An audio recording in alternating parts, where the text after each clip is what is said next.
ஆண்டவராகிய இயேசு கிறிஸ்துவின் இன்ப இனிய நாமத்தில் உங்கள் அனைவருக்கும் என் அன்பின் வாழ்த்துக்கள்.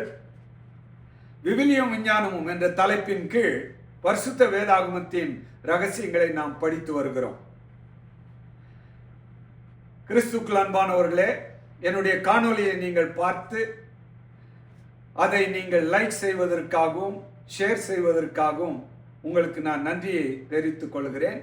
அநேகர் சப்ஸ்கிரைப் செய்திருக்கிறீர்கள், உங்களுக்கு நன்றி. இன்னும் அநேகருக்கு இந்த செய்திகளை அனுப்புங்கள். அவர்கள் ஆண்டவருக்குள் வரட்டும்.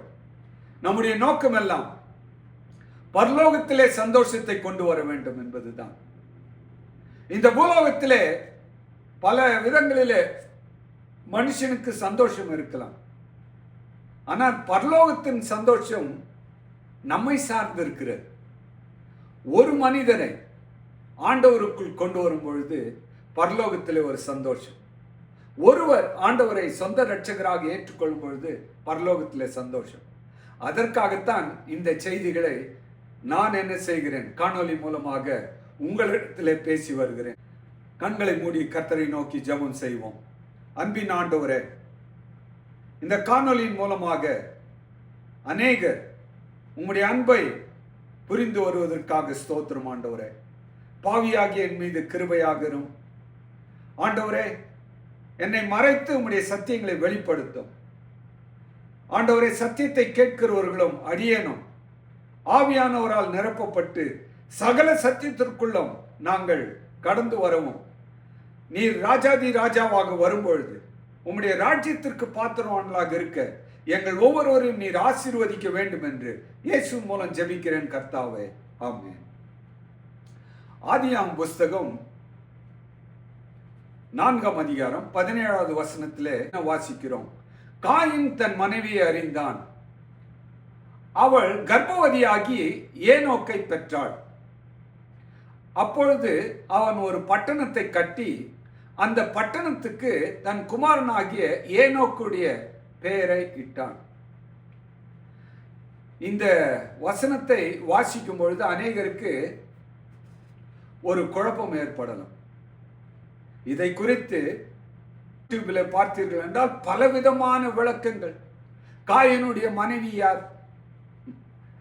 காயினுடைய மனைவி யார்? யோசித்து பார்க்க வேண்டும். காயினுடைய மனைவி வேறு யாரும் அல்ல, அந்த நாட்களிலே அவனுடைய சகோதரி தான். அன்றைக்கு சகோதரிகளைத்தான் என்ன செய்தார்கள்? திருமணம் செய்தார்கள். ஆண்டவர் இந்த பூலோகத்தை படைத்த பொழுது அவர்களுக்கு இரத்தம் மிகவும் வலிமையாக இருந்தது. வலிமையான இரத்தத்தின் மூலமாக அவர்களுக்கு கிருமிகள் பரவுவதற்கு அவ்வளவு பயங்கரங்கள் ஏற்படவில்லை. ஆகவே இந்த திருமண காரியத்தை குறித்து பார்க்கும் பொழுது 3 காரியங்களை நாம் பார்க்கிறோம் பரிசுத்த வேதாகமத்தில். அதாவது முதலாவதாக சகோதரிகளைத்தான் என்ன செய்தார்கள்? திருமணம் செய்தார்கள். அதற்கப்புறம் ஒரு 1000 வருடம் கழித்து அவைகள் மாற்றப்படுகிறது. நீங்கள் ஆபிரகாம், ஈசாக்கு, யாக்கோபுடைய சந்தத்திலே பார்க்கும் பொழுது அவர்கள் பெரியப்பா சித்தப்பா பிள்ளைகளை அடுத்ததாக கட்டுகிறார்கள்.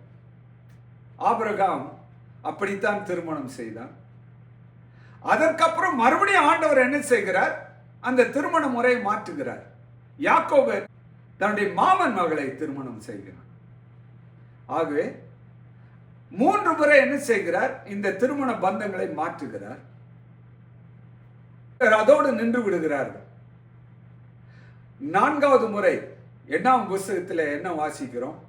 இரத்த சம்பந்தத்தில் என்ன செய்யக்கூடாது? திருமணம் செய்யக்கூடாது என்று அங்கே மோசேயின் காலத்திலே மிகவும் தெளிவாக எழுத வைத்தார். காரணம் என்ன? அதற்குள் மனுஷனுடைய ரத்தம் என்ன செய்து விட்டது? பாவத்தினாலே மிகவும் கெட்டு போனது. இன்றைக்கு சொந்த இரத்தத்திலே திருமணம் செய்வதன் மூலமாக பிள்ளைகள் மிகவும் வான்களாக பிறப்பது கிடையாது. ஏதோ ஒரு சிலர் தப்பி பிறக்கலாம். ஆனால் சொந்தத்தில் திருமணம் செய்யும் பொழுது என்ன நடக்கிறது? பிள்ளைகளுக்கு மிகவும் விகற்பமான வியாதிகள் வருகிறதை நாம் பார்க்கிறோம். ஆகவே காயினுடைய மனைவி யார்? அவனுடைய சகோதரி தான். இங்க என்ன வாசிக்கிறோம்? காயின் தன் மனைவியை அறிந்தான் என்று வாசிக்கிறோம்.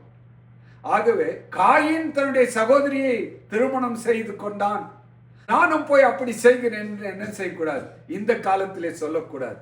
அதற்காகத்தான் 1 பேதுரு 1 அதிகாரம் 10வது 11வது வசனத்திலே என்ன வாசிக்கிறோம்? அந்த காலத்தின் சுவிசேஷம் என்னதென்று ஆராய்ந்தார்கள்.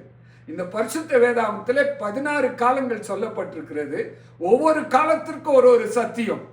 ஆகவே இவர்கள் வாழ்ந்த காலத்திற்கு வித்தியாசமான சத்தியம்.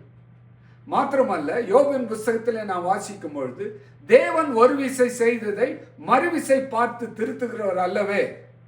அப்படி என்றால் என்ன? ஒவ்வொரு காலத்திற்கு ஒரு சத்தியத்தை அவர் கொடுத்திருக்கும் பொழுது அதை திரும்ப என்ன செய்ய மாட்டார்? திருத்த மாட்டார். ஆகவே காயின் அப்படி செய்தான், நான் அப்படி செய்ய போகிறேன் என்பது மகா முட்டாள்தனம். அப்படி செய்யக்கூடாது. இந்த காலத்திற்கேற்ற சத்தியம் என்ன என்பதை நாம் படித்து அதன்படி செய்ய வேண்டும். இங்க பரிசுத்த வேதாகம் சொல்லுகிறது, அவள் கர்ப்பவதியாகி ஏனோக்கை பெற்றாள். சிலருக்கு குழப்பம் ஏற்படலாம். இந்த ஏனோக்கு யார்? காரணம் என்ன? நாம் ஆதியாகமத்திலே வாசிக்கும் பொழுது இன்னொரு ஏனோக்கை குறித்து வாசிக்கிறோம். அந்த ஏனோக்கு தேவனோடு கூட நடந்தார். அவன் தேவனால் பரலோகத்திற்கு எடுத்துக்கொள்ளப்பட்டான். ஆனால் இந்த ஏனோக்கு வித்தியாசமான ஏனோக்கு. இந்த ஏனோக்கு யார்? காயினை பின்பற்றின ஏனோக்கு. அங்கே ஆண்டவருடைய காரியம் என்ன என்பதை அவன் முற்றிலுமாக மறந்தவனாக கடவுளுடைய சமூகத்தை விட்டு விலகி போய் அவன் ஒரு பட்டணத்தை கட்டி அந்த பட்டணத்துக்கு தன் குமாரனாகிய ஏனோக்கின் பெயரை வைத்தான் என்று பார்க்கிறோம். கிறிஸ்துக்குள் அன்பானவர்களே, இன்றைக்கு பூலோகத்தில் கடவுளை அறிந்து கொள்ள வேண்டும் என்று எத்தனை பேர் யோசித்துக் கொண்டிருக்கிறார்கள்? இன்றைக்கு பட்டணத்தை கட்டுகிறார்கள். எதற்காக இந்த காரியத்தை உங்களுக்கு சொல்ல வருகிறேன் என்றால், அநேகர் இந்த பூலோகத்தில் நிரந்தரமாக வாழப் போகிறதாக யோசித்து பெரிய பெரிய வீடுகளை கட்டுகிறார்கள், மாளிகைகளை கட்டுகிறார்கள். ஆண்டவருடைய திட்டம் என்ன என்பதை மறந்து போகிறார்கள். ஒருவேளை ஆண்டவருடைய பரிசுத்த நாமத்திற்காக ஒரு பட்டணத்தை கட்டினார்களா என்றால் அப்படி இல்லை. நேபுகாத்நேச்சரை குறித்து நீங்கள் பார்த்தீர்கள் என்றால், இவைகளெல்லாம் நான் கட்டின மகா பாபிலோன் அல்லவா என்று அவன் சொல்லுகிறான். காரணம் என்ன? தன்னுடைய பேரும் பிரஸ்தாபம் தான் வர வேண்டும் என்று யோசிக்கிறார்கள். ஆகவே இந்த காயின் பெரிய ஒரு பட்டணத்தை கட்டுகிறான். இன்றைக்கு பாருங்களேன், பல கோயில்களை என்ன செய்கிறார்கள்? பெரிய பெரிய கோயில்களை கட்டுகிறார்கள். எதற்காக? விக்கிரக ஆராதனை செய்வதற்காக. இந்த காயின் செய்ததும் அதுதான். கடவுளை பெரியதாக கருதாமல், அவருடைய வார்த்தைகளை பெரியதாக கருதாமல், நம்முடைய திட்டங்களை பெரியதாக கருதுவோமானால் அதுதான் விக்கிரக ஆராதனை. இங்கே ஏனோக்கு பிறந்தான் என்று வாசிக்கிறோம். ஏனோக்கு ஈராத் பிறந்தான். ஈராத் மெகுவேலை பெற்றான். மெகுவேல் மெத்துசவேலை பெற்றான். மெத்துசவேல் லாமேக்கை பெற்றான். இங்க பாருங்கள், இங்கே இன்னொரு குழப்பம். மெத்துசவேல், மெத்துசலா வேறு, மெத்துசவேல் வேறு. ஆகிய குழப்பம் அடையக்கூடாது. காரணம் என்ன? ஏனோக்குடைய மகன் மெத்துசலா, அவன் தேவனோடு கூட நடந்து, மெத்துசலா தேவனோடு இருந்தான், அவன் அவை பெற்றெடுக்கிறான். அந்த சம்பவம் வேறு. ஆனால் காயினுடைய மகன் மெத்துசுவேல் என்று என்ன செய்யப்பட்டிருக்கிறது? சொல்லப்பட்டிருக்கிறது. ஆகவே இதை சரியாக புரிந்து கொள்ள வேண்டும். இன்றைக்கும் கூட உலகத்தில் உங்களுக்கு இருக்கிற பெயர் தான் இருக்கிற பெயர் என்று சொல்லக்கூடாது. உங்களை போல அநேகர் என்ன செய்கிறார்கள்? உங்களுடைய பெயர்களில் கூட வாழலாம். அது ஆதியாகமத்திலிருந்து இருக்கிறதை நீங்கள் காண்கிறீர்கள். இந்த மெத்துசவேல் லாமேக்கை பெற்றான். லாமேக்கு 2 ஸ்திரீகளை விவாகம் பண்ணினான். இங்கே லாமேக்குடைய ஒரு சம்பவத்தை கடவுள் எழுத வைத்திருக்கிறார். காரணம் என்ன? அதாவது ஒரு அடி தான் 1000 அடிக்கு என்ன செய்கிறது? வித்தாக அமைகிறது. ஒரு தவறு என்ன பல தவறுகளுக்கு காரணமாகிறது. இந்த லாமேக்கு 2 ஸ்திரீகளை விவாகம் பண்ணினான். ஒருத்திக்கு ஆதாள் என்று பெயர், மற்றொருக்கு சில்லாள் என்று பெயர். இங்கே ஆண்டவர் கொடுத்த ஒரு காரியம் என்ன? ஆதியாகமத்தின்படி நாம் வாசிக்கிறோம், ஒருவனுக்கு ஒருத்தி, பெண் ஆண் தான், ஆண் பெண் தான் திருமணம் செய்யணும். ஆணை பெண் திருமணம் செய்யணும், பெண்ணை ஆண் திருமணம் செய்யணும். இன்றைக்கு பூலோகத்திலே காணப்படக்கூடிய காரியங்கள் மிகவும் அசிங்கமாக, அகோரமாக காணப்படுகிறது. ஆண் ஆணை திருமணம் செய்வது, பெண் பெண்ணை திருமணம் செய்வது, இது மிகவும் மட்டமான ஒரு காரியம். பரிசுத்த வேதாகமத்தில் என்ன வாசிக்கிறோம்? ஆண்டவர் இதை எதிர்க்கிறார். ஒருவனுக்கு ஒருத்தி என்ற கொள்கையை மனிதன் கை கொள்ள வேண்டும் என்பதற்காகத்தான் இதை எழுதி வைத்திருக்கிறார். இங்கே லாமேக் 2 ஸ்திரீகளை திருமணம் செய்து கொண்டார். ஒரு ஸ்திரியை திருமணம் செய்து கொண்டு அநேகர் படுகிற பாடுகள் அதிகம். ஒருவேளை பூமி விஸ்தாரமாக இருந்தபடியினால் அவன் அப்படி செய்தான் எனக்கு தெரியாது. ஆனால் 2 ஸ்திரீகளை திருமணம் செய்வது என்றைக்குமே பாதகம் தான். என்றைக்குமே உரலுக்கு ஒரு பக்கம் அடினா மத்தாளத்துக்கு 2 பக்கம் அடின்ற மாதிரி வாழ்க்கையிலே வாழ்ந்து சாக வேண்டும். இங்க என்ன வாசிக்கிறோம்? லாமேக்கு ஆண்டவருடைய வார்த்தையை மீறி போகிறான். காயின் கர்த்தருடைய வார்த்தையை மீறுகிறான். அவனுடைய சந்ததி என்ன செய்கிறது? கர்த்தருடைய வார்த்தையை மீறுகிறது. ஆனால் அவர்களுக்கு தாளந்துகள் என்ன செய்கிறது? இருக்கிறது. ஆதாள் யாபேலை பெற்றான். அவன் கூடாரங்களில் வாசம் பண்ணுகிறவர்களுக்கும் மந்தை மேய்ப்பவர்களுக்கும் தகப்பனானான். அவன் சகோதரனுடைய பேர் யூபால். அவன் கிண்ணறக்காரர், நாகசுரக்காரர் யாவருக்கும் தகப்பனானான். அப்படி என்றால் என்ன? தவறு செய்து பிள்ளை பெற்றவர்களும் என்ன செய்கிறார்கள்? தாளந்துடையவர்களாக இருக்கிறார்கள். ஆனால் அந்த தாளந்துகள் யாருக்கு பிரயோஜனமாக இல்லை? கடவுளுடைய வார்த்தைக்கு பிரயோஜனமாக இல்லை. அது ஒரு வெறுமையான பலியாகவே காணப்பட்டதை நாம் பார்க்கிறோம். இங்க என்ன வாசிக்கிறோம்? சில்லாளும் தூபால் காயினை பெற்றாள். அவள் பித்தளை, இரும்பு முதலியவற்றின் தொழிலாளர் யாவருக்கும் ஆசாரியனானான். தூபால் காயினுடைய சகோதரி நாமாள். லாமேக்கு தன் மனைவியை பார்த்து, ஆதாளே சில்லாளே, நான் சொல்வதை கேளுங்கள். லாமேக்கின் மனைவிகளே, என் சத்துக்கு செவி கொடுங்கள். எனக்கு காயம் உண்டாக ஒரு மனுஷனை கொன்றேன், எனக்கு தழும் உண்டாக ஒரு வாலிபனை கொலை செய்தேன். இவனும் எப்படிப்பட்டவனாக காணப்படுகிறான்? கொலை செய்யக்கூடிய கொலை பாதகத்தின் ஒரு கூட்டமாகவே காணப்படுகிறது. காயினுக்காக 7 பழி சுமருமானால் லாமேக்குக்காக 77 பழி சுமரும் என்றான் என்று இந்த 4ஆம் அதிகாரத்திலே காயினுடைய சந்ததியை குறித்து சொல்லப்பட்டிருக்கிறது. அவர்கள் எல்லோரும் எப்படிப்பட்டவர்களாக காணப்பட்டார்கள்? தாளந்து நிறைந்தவர்களாக காணப்பட்டார்கள். ஆனால் கடவுளுடைய வழியை விட்டு விட்டார்கள். கிறிஸ்துவுக்குள் அன்பானவர்களே, இன்றைக்கு பூலோகத்திலே அநேக தாளந்துள்ளவர்களாக இருக்கிறார்கள். ஆனால் இயேசு கிறிஸ்துவை சொந்த இரட்சகராக ஏற்றுக்கொண்டிருக்கிறார்களா? இந்த சந்ததியே ஆதாமுடைய வார்த்தைக்கும் ஏவாளுடைய வார்த்தைக்கும் இயேசு கிறிஸ்துடைய வார்த்தைக்கும் கீழ்ப்படியாதவர்களாகவே காணப்பட்டார்கள். சாத்தானுடைய முதல் வித்தாக காயின் மாறி போனார். என்ன செய்வது? மிகுந்த ஒரு அங்கலாய்ப்பு. யாருக்கு? இங்கே ஆதாமுக்கும் ஏவாளுக்கும் மிகுந்த ஒரு அங்கலாய்ப்பு. நாம் இந்த பூலோகத்திலே வாழ்வது நம்முடைய பெற்றோர்களுக்கு ஒரு சமாதானத்தையும் ஆசீர்வாதத்தையும் கொண்டு வரக்கூடிய ஒரு வாழ்க்கையாக இருக்க வேண்டும். அது எப்படி வரும் என்றால் இயேசு கிறிஸ்து மூலமாகத்தான் வரும்.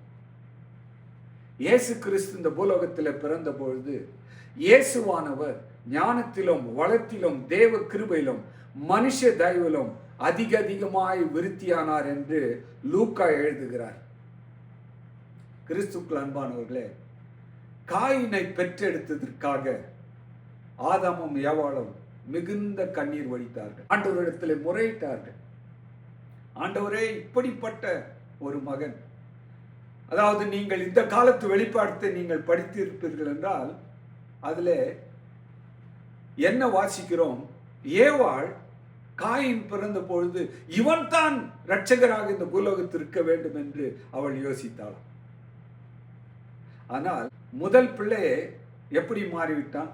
முதல் கோணை முற்றிலும் கோணை என்ற மாதிரி அவன் வாழ்க்கையே சாத்தானுக்கு தன்னை ஒப்பு கொடுத்து விட்டான். சாத்தானுக்கு தன்னை ஒப்பு கொடுத்தது நிமித்தமாக பெற்றோருக்கு துக்கத்தை கொண்டு வந்தான். இன்றைக்கு கொலை செய்கிற பிள்ளைகள், விபச்சாரம் செய்கிற பிள்ளைகள், வேசித்தனம் செய்யக்கூடிய பிள்ளைகள், களவு செய்கிற பிள்ளைகள், இவர்கள் எல்லோரும் பெற்றோருக்கு கேவலத்தை கொண்டு வருகிறார்கள். மாத்திரமல்ல, அநேக நேரத்தில் கடவுளுக்கும் கேவலத்தை கொண்டு வருகிறார். ஆண்டவர் கண்ணோக்கி பார்த்தார். ஆதாம் ஏவாளுடைய வேதனையை கண்ணோக்கி பார்த்தார். ஆதாம் ஏவாளுக்கு என்ன செய்தார்? வாக்குத்தத்தத்தை கொடுத்தார். கவலைப்படாதீர்கள், நான் என்ன செய்கிறேன்? உங்களுக்கு ஒரு நல்ல மகனை கொடுக்கிறேன். அவன் என்ன செய்வான்? என்னுடைய சத்தத்திற்கு கீழ்ப்படிவான் என்று அவர்களுக்கு சொல்லி, அங்கே என்ன வாசிக்கிறோம்? 25வது வசனத்தில், பின்னும் ஆதாம் தன் மனைவியை அறிந்தான். அவள் ஒரு குமாரனை பெற்று, காயின் கொலை செய்த ஆபேலுக்கு பதிலாக தேவன் எனக்கு வேறொரு புத்திரனை கொடுத்தார் என்று சொல்லி அவனுக்கு சேத் என்று பெயரிட்டார்கள். சேத்துக்கும் ஒரு குமாரன் பிறந்தான். அவனுக்கும் ஏனோஸ் என்று பெயரிட்டான். அப்பொழுது மனுஷர் கர்த்தருடைய நாமத்தை தொழுது கொள்ள ஆரம்பித்தார்கள். அப்படியே கடைசி 2 வசனங்களை நாம் பார்க்கும் பொழுது, ஆண்டவர் எப்படி கருணை உள்ள கர்த்தர்! இவ்வளவு காலம் காயினுடைய அந்த காலத்திலே நாம் பார்க்கும் பொழுது, அவன் வளர்ந்து பெரியவனாகி ஆபேலை கொன்றதற்கு அப்புறம் ஒருவேளை பல வருடங்கள் கூட இருக்கலாம், அவதியை பெருக்கி வருகிறான். ஆனால் கடவுளை தேட முன் வரவில்லை. அவன் கடவுளுடைய சந்ததியாக வாழ முன் வரவில்லை. ஆனால் சேத் ஆண்டவரை தொழுது கொள்ள வேண்டும், அவருடைய நாமத்தை தொழுது கொள்ள வேண்டும் என்று முன் வருகிறான். ஆகவே இங்க என்ன வாசிக்கிறோம்? இந்த சேத்தின் புத்திரர்கள் தேவனுடைய குமாரர்கள் என்று அழைக்கப்படுகிறார்கள். காயினுடைய குமாரர்கள் மனிதன குமாரர்களாக போகிறார்கள். நாம் தேவனோடு கூட இணையும் பொழுது நாம் கடவுளுடைய பிள்ளைகளாக மாறுகிறோம். ஆதாமும் ஏவாளும் கடவுளுடைய பிள்ளைகளாக மனம் திரும்பி வாழ்ந்தார்கள். சேத் ஆண்டவருடைய வழியை பின்பற்றி அவன் கடவுளை தொழுது கொள்ளுகிறான். இந்த கடைசி நாட்களில் யாரை தொழுது கொண்டு வருகிறீர்கள்? கடவுளை தொழுது கொண்டு வருகிறீர்களா அல்லது மனுஷனை தொழுது கொண்டு வருகிறீர்களா? யோசித்து பாருங்கள். கடவுளை தொழுது கொள்ளுங்கள், நித்திய ஜீவன் உங்களுக்கு உண்டு. கடவுளை தொழுது கொள்வது என்பது என்ன? அவருடைய காணிக்கைகளை அவருக்கு கொடுப்பது. அப்படி கொடுத்து இயேசு கிறிஸ்து வருகிறார் என்ற செய்தியை உலகத்திற்கு அறிவிப்பது. கர்த்தர் உங்களை ஆசீர்வதிப்பாராக. இதனுடைய தொடர்ச்சியை வருகிற காணொளியிலே நாம் பார்ப்போம்.